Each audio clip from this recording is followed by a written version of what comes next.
FMCG by Alex. My name is Alex, and today I would like to discuss with you distributor management.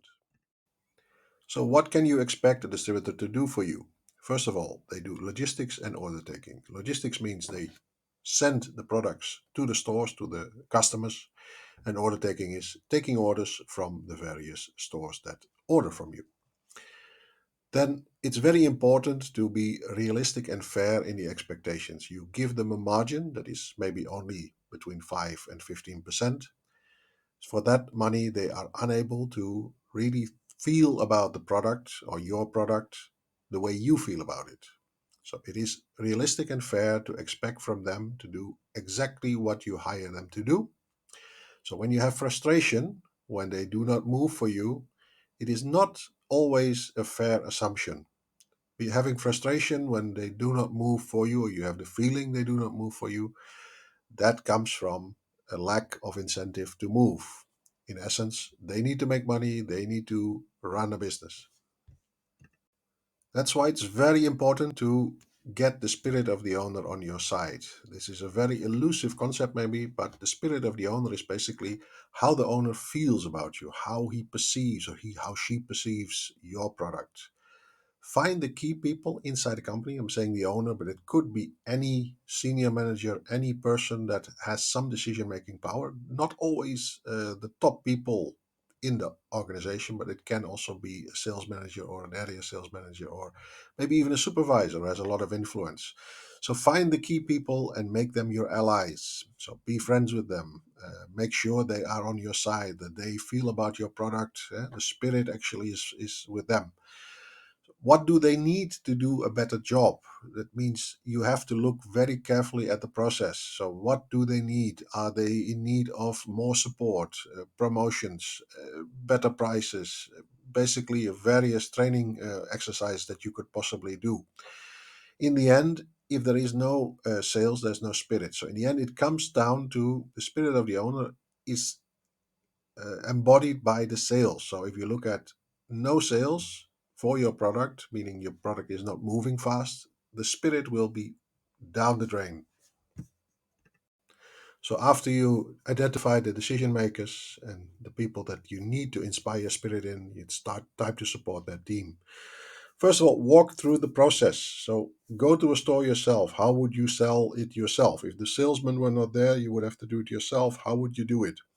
If you actually do it yourself, you will stumble onto so many problems that they are encountering.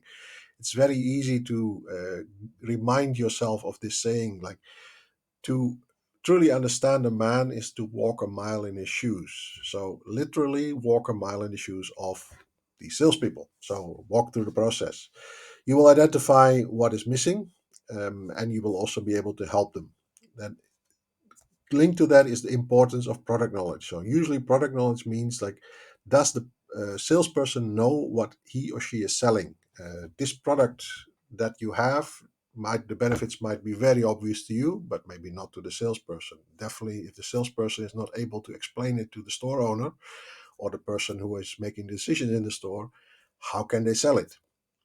Last but not least, give them the bullets to win the war. So give them a promotion mechanism, something to open new outlets. New outlets, they need a little bit of a push, a little bit of a nudge, something to make sure that they get in the door. So they don't have to purely do it on their own willpower. They have some support from the company to support them in this process.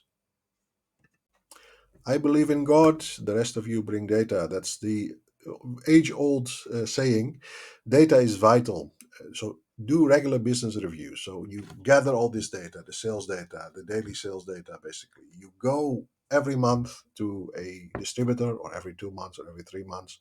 The interval depends a little bit on how much business you're doing, but do a regular business review. Sit down with the key decision makers, maybe even invite the sales team and go over it. Go over each SKU, each product that you have on your list, each outlet that might have a problem. Why is it not selling there? Why were sales there before good and not now?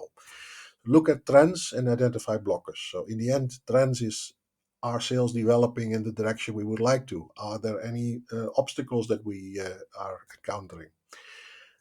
To do this effectively, create daily reports to monitor achievements. So you have basically time elapsed, plus the achievement. So if the time elapsed is 50% and achievement is only 10%, you are 40% behind time elapsed. That is more or less what this comes down to.